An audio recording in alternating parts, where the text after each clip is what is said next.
Lettre 34. Cher Père, je me suis levée de bonne heure car nous devons aujourd'hui fuir la ville avec Rabbi Amos et toute sa famille dans la crainte des Juifs. C'est le cœur encore saignant que je t'écris au sujet du crucifiement du malheureux fils de Marie. Celle-ci est inconsolable. Elle est allée avec Marthe et Marie au tombeau avant que nous quittions Jérusalem pour chercher un refuge à Béthanie. Elles ont pris des parfums, de la myrrhe et des espèces odorantes pour embaumer le corps de Jésus. Elles espèrent pouvoir obtenir de Pilate la permission de faire transporter le corps à Bethléem pour le faire ensevelir dans le tombeau de ses pères. Quand le chef eut donné l'ordre de clouer Jésus à la croix, 2 partès le saisirent rudement et commencèrent à ôter ses vêtements. Il n'était plus couvert du manteau écarlate, mais il avait ses propres vêtements, une robe faite d'une seule pièce sans couture, qui lui avait été offerte par Marthe et Marie en reconnaissance de la résurrection de Lazare. Quand je vis enlever à Jésus cette robe qui était comme un témoignage de son pouvoir sur la mort, je m'attendais à le voir échapper miraculeusement aux mains de ses ennemis en se faisant reconnaître comme fils de Dieu. Sa mère qui était près de moi, appuyée sur le bras de Jean, ne put voir plus longtemps les souffrances de son fils et se laissa emmener à l'écart en versant des larmes à torrents et en se lamentant à haute voix. « Ah, ne me laissez pas entendre le bruit de ces clous qui transpercent ses mains et ses pieds, soupirait-elle. Mon fils, ah, donne maintenant à ta mère la preuve que tu étais vraiment un prophète. » « Que signifie tout ce bruit » cria le barbare Abner. « Qui est cette femme ?»« La mère de Jésus, répondis-je. »« La mère du blasphémateur ? Elle est maudite, répondit-il furieux. S'il était le Christ, il ne se laisserait pas crucifier comme un malfaiteur. » Marie cacha son visage dans ses mains et pleura appuyée sur mon épaule. Le silence solennel qui régnait depuis un moment fut suivi d'un grand coup de marteau. Un cri d'angoisse échappa à la mère désespérée, puis je n'entendis plus rien. Jean me laissa avec la mère éplorée à quelque distance de là, pendant que lui et Lazare allaient vers l'endroit où l'on clouait Jésus. Comme ils approchaient, il jeta sur eux un regard plein d'amour. « Jamais encore, disait-il dans la suite, nous ne lui avons vu tant de majesté et de véritable grandeur. »« Père, disait Jésus avec calme, pardonne-leur, car ils ne savent ce qu'ils font. » Un profond soupir lui échappa seulement quand il entendit le cri de désespoir de sa mère. Quand il fut cloué à la croix maudite, Jean vit couler de son front de grosses gouttes de sang. Lorsque la croix fut dressée et enfoncée dans l'excavation, ses pieds et ses mains se crispèrent pendant que sous le poids et le choc, tout le corps frémissait de douleur. Mais il ne fit pas entendre le moindre gémissement. Ah, cher Père, cet horrible événement m'accable de douleur et de tristesse. Avec sa mère, nous nous approchâmes alors de la croix, aussi près que nous le permit le chef romain. Jésus tourna la tête vers nous et regarda Marie avec tendresse et amour. Puis, il la confia à l'amour filial de Jean, sur le bras duquel elle reposait. Ce qui arriva ensuite me fut raconté par Jean, qui resta près de la croix jusqu'au dernier soupir de Jésus, pendant que nous nous éloignions un peu avec sa mère, Marie de Béthanie, Marthe, Lazare et Marie, Salomé et d'autres femmes, amies de Galilée qui, comme nous, étaient disciples de Jésus. Le chef plaça alors une forte garde près de la croix, afin d'empêcher que les amis de Jésus ne vinssent l'enlever. Les soldats qui avaient crucifié Jésus commencèrent, au milieu de jurons, à se partager les dépouilles des crucifiés qui, selon la loi romaine, leur appartenaient de droit. Pendant un certain temps, ils se disputèrent la robe de Jésus qui leur plaisait beaucoup parce qu'elle était d'une seule pièce, et finalement, ils décidèrent de la tirer au sort.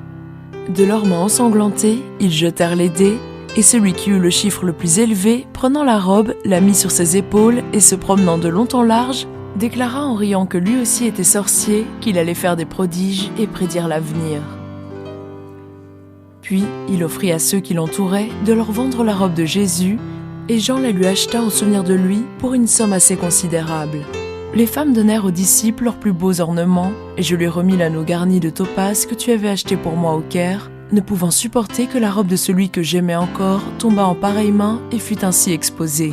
La mère de Jésus prit le vêtement avec reconnaissance. Comme Jésus était depuis 1 heure environ attaché à la croix, Émilius arriva apportant l'inscription que l'on place d'ordinaire sur la tête des crucifiés, inscription qui indique leur nom et leurs méfaits. Au-dessus de la tête d'Isméraï était placé un écriteau en syrien, Isméraï, l'édomite, brigand. Au-dessus de celle d'Omri se trouvait également écrit sur parchemin son nom et la désignation de ses crimes, vol et meurtre perpétrés pendant une insurrection. Au-dessus de la tête de Jésus, on plaça l'inscription suivante dans les 3 langues, grecque, latine et hébraïque, Jésus le Nazaréen, roi des Juifs. Aussitôt que le méchant Abner et les autres chefs des prêtres eurent lu ces mots, ils allèrent à Émilius qui se tenait tristement près de la croix et lui dirent « Romain, n'écris pas qu'il est le roi des Juifs, mais qu'il s'est dit le roi des Juifs. » Émilius répondit « J'ai fait ce que m'a commandé Pilate. » Là-dessus, Abner sauta aussitôt en selle et courut à la ville chez le gouverneur, auquel il fit la même demande qu'au centenier. Nous avons su plus tard que Pilate lui répondit rudement « Ce que j'ai écrit, je l'ai écrit, prêtre. » C'est que, répliqua Abner furieux, « Il semble que tu as fait crucifier cet homme parce qu'il était notre roi. Nous ne pouvons absolument pas admettre cela. Ces paroles ont pour moi plus de valeur que celles de tous les Juifs dans l'empire de César. Et il a dit clairement qu'il était roi.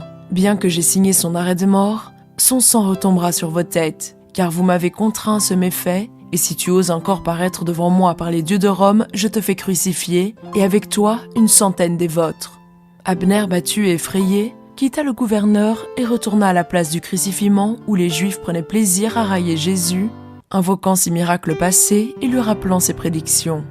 « Toi qui sauves les autres, sauve-toi toi-même, lui cria un pharisien. « Si tu es le Fils de Dieu, prouve-le en descendant de la croix, disait Élie le Sadducéen. Toi qui as dit, si un homme garde mes paroles, il ne verra pas la mort. Montre-nous maintenant que tu peux toi-même y échapper, ajouta Ido l'Essénien. Il a sauvé les autres, mais il ne peut se sauver lui-même, continuait Hiskia, l'un des chefs des prêtres. Émilius, qui n'avait pu le sauver de la mort de la croix, était venu à Golgotha pour lui épargner les mauvais traitements. Il lui parla et le supplia, s'il était le Fils de Dieu, de manifester sa puissance. Jésus ne répondit rien, mais quelques instants après, dit « J'ai soif. » Le noble légionnaire imbiba une éponge de vinaigre et d'hysope, boisson préparée ordinairement pour les crucifiés, afin de les assoupir et d'adoucir leurs tourments. Pendant ce temps, Isméraï, qui ne cessait de jurer et de grincer des dents, dit à Jésus « Si tu es le Fils de Dieu, sauve-toi et nous avec toi. Tu es un misérable si tu es un prophète et que tu n'emploies pas ta puissance pour me sauver. » Mais Omri le reprenait disant « Ne crains-tu pas Dieu et n'as-tu pas peur qu'il ne te juge pour ces paroles? Nous souffrons justement pour nos méfaits. Nous subissons la peine de nos fautes, mais celui-ci n'a rien fait. » Et, se tournant vers Jésus, il continua sur un ton de profond repentir. « Maître, je crois que tu es le Fils de Dieu. Personne d'autre que le Christ ne pourrait faire ce que tu as fait, ni souffrir aussi patiemment que toi. Souviens-toi de moi lorsque tu entreras dans ton royaume, car je sais que tu iras de cette croix à ton trône, dans les cieux, pour y régner éternellement. » Jésus tourna vers lui son visage ensanglanté, et avec un regard plein de majesté lui dit « En vérité, je te le dis aujourd'hui, tu seras avec moi dans le paradis. » Alors Omri leva les yeux avec un visage plein d'une céleste joie. Pour un moment, il sembla oublier ses tourments insupportables. Émilius arriva alors à la hâte avec l'éponge imprégnée de vinaigre et l'offrit au prophète. Mais quand il en eut goûté, comprenant que c'était la boisson enivrante que l'on donnait ordinairement aux crucifiés pour abréger leurs tourments, il n'en voulut pas boire. Le brigand Isméraï demanda alors l'éponge et le légionnaire la donna à un soldat qui la présenta au malfaiteur. Celui-ci allongea sa langue fiévreuse et but avec avidité pour apaiser la soif dévorante qui le consumait. Le second malfaiteur en prit également, et quelques instants après, ils étaient privés de sentiments. Mais Jésus conserva ses sens et endura ces terribles tourments avec calme et patience. Vers la 6e heure, au moment où les Lévites font retentir la trompette, le nuage de l'offrande qui s'était maintenu tout le jour sur le temple, noir comme de l'encre, s'étendit dans la direction de Golgotha, de sorte que non seulement Jérusalem, mais aussi le Cédron, la montagne des Oliviers et tous les environs étaient couverts d'épaisses ténèbres. Le soleil qui un moment avant brillait encore, parut recouvert d'un voile lugubre, et des ténèbres effrayantes, extraordinaires, couvrirent la terre pendant que de temps en temps, un éclair fulgurant sortait du sombre nuage. Il régnait partout un silence de mort. Tous ceux qui se trouvaient près de la croix tombèrent alors à terre, frappés d'épouvante. Nous ne pouvions voir Jérusalem. À peine apercevions-nous, au-dessus du temple, une lueur rougeâtre. Les ténèbres s'étendirent. Beaucoup commencèrent à se frapper la poitrine. On n'osait plus parler haut. Une crainte mystérieuse saisissait le cœur de chacun. Marie, la mère de Jésus, et Lazare s'écrièrent « C'est un effet de sa puissance, c'est lui qui opère ce miracle. Nous allons le voir descendre de la croix, dit Rabbi Amos. » Espérons que ce qui remplit ses ennemis de crainte fera notre joie. 3 heures, 3 longues et mortelles heures, dura ce terrifiant et extraordinaire phénomène. Enfin, le nuage épais se déchira avec le grondement du tonnerre, pendant que les éclairs sillonnaient les airs et jetaient sur la croix de Jésus une lumière surnaturelle.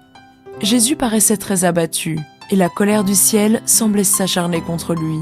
Des centaines de voix crièrent « Voyez, il est abandonné de Dieu et châtié par le Tout-Puissant. » Le ciel, aussi bien que la terre, semblait ligué contre Jésus, et nos craintes augmentèrent encore, car il se mit à dire de manière très compréhensible ces paroles hébraïques. « Élie, Élie, lama sabachthani » Alors, des personnes frappées de compassion voulurent lui donner à boire du vinaigre, mais Abner dit « Arrêtez, voyons si Élie viendra pour le délivrer.